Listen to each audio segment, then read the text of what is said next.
video will give you some great ideas for getting eager fingers playing and composing on the piano, keyboard, pianica, bells, and more without reading any notes. Don't forget to check out my action-packed language-based learning CDs, color-coded songs for keyboard, color-coded labels, and coordinated chord charts.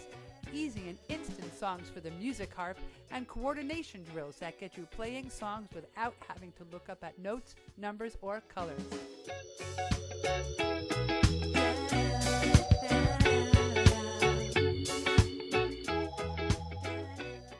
I'm going to show you a modified keyboard. It's adapted in that each note from middle C up an octave has its own color. So the music will be color-coded. If a student needs dictate, you could add numbers to the colors or just play by number. And here's an example of some adaptive music notation that would go with the keyboard. It's got corresponding colors in different ovals so that the child could just read by color. If 3 lines of music is too busy, you can do 2 lines of music like here. And if you need to, you can even cut the lines in half so that the child is presented with 1 line at a time. And they're for sale at Teachers Pay Teachers.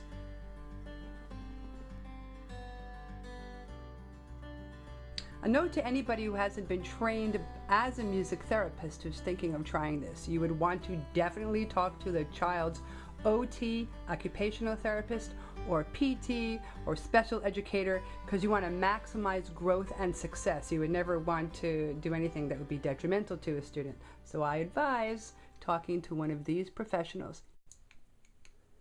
Of course, the simplest way to adapt piano playing is just to play the black keys. It's a pentatonic scale. You really can't go wrong.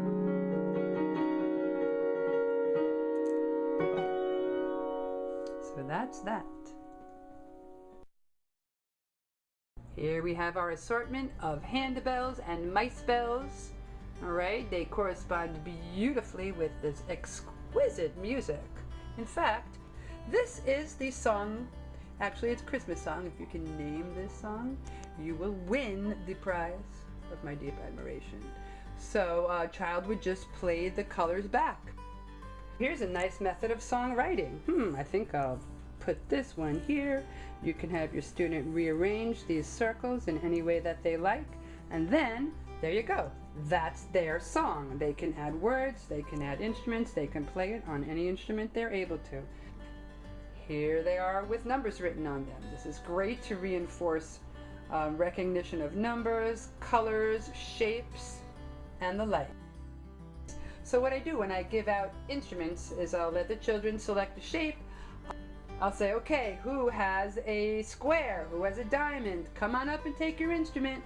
Who has a semicircle? How about a triangle? And you know, they even know trapezoid sometimes by the end of the year. Come on up and take your instrument.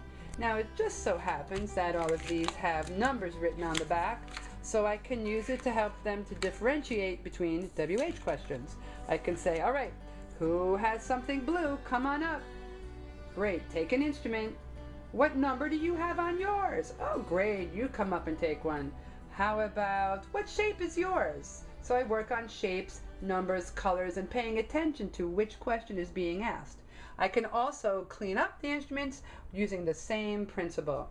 I can put all the shapes on the floor, say, okay, Tom, come on up. Put your instrument on the semicircle. Okay, Joey, come on up. Put your instrument on the heart. Put yours on the number 9, if I'm working on numbers. Put yours on the green one, if I'm working on colors.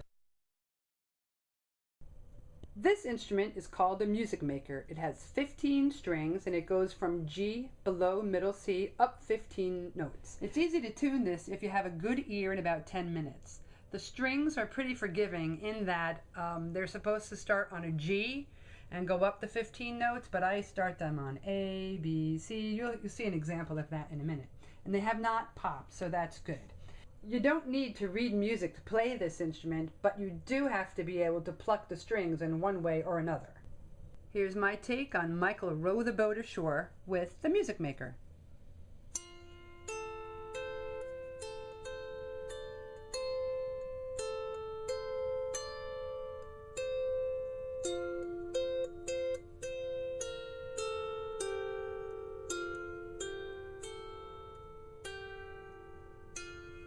and it works just like that. That's simple. This is a hammered dulcimer CD by Larry Moser, and I'm going to use it to show you that I'm using a different scale. I retuned this music maker to a pentatonic scale. So no matter what you do, it sounds nice. And the kids can share. I usually give them 2 plastic spoons and they tap along, and with great success.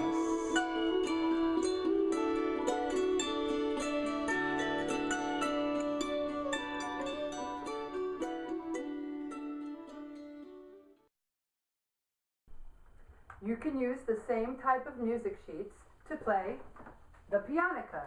This has the colors coded in the same positions as the piano, and you can play little songs on this. It's usually played with a tube or has a special mouthpiece, which I left at my school. Here we go.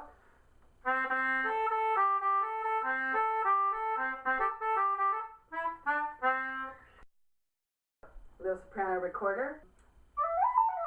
You can color in those little circles that you use to repair paper if you rip a piece of paper, and color code those in the same way.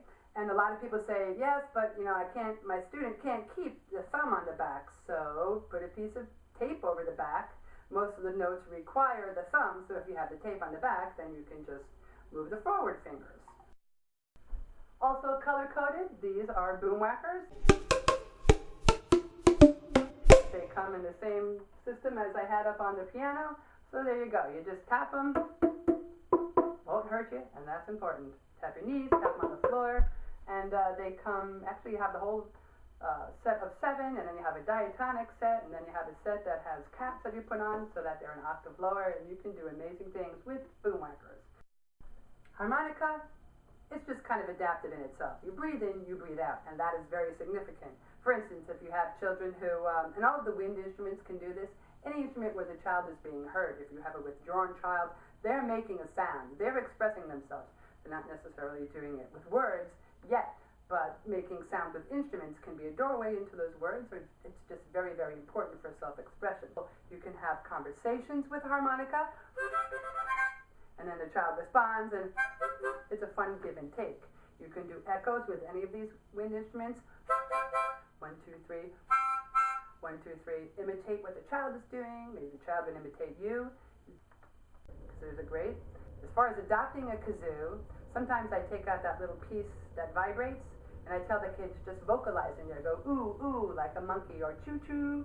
And eventually they'll vocalize into a kazoo rather than blowing into it, so that they learn how to make the sound. And then you can just have musical conversations, intonation conversations with a kazoo. They're great.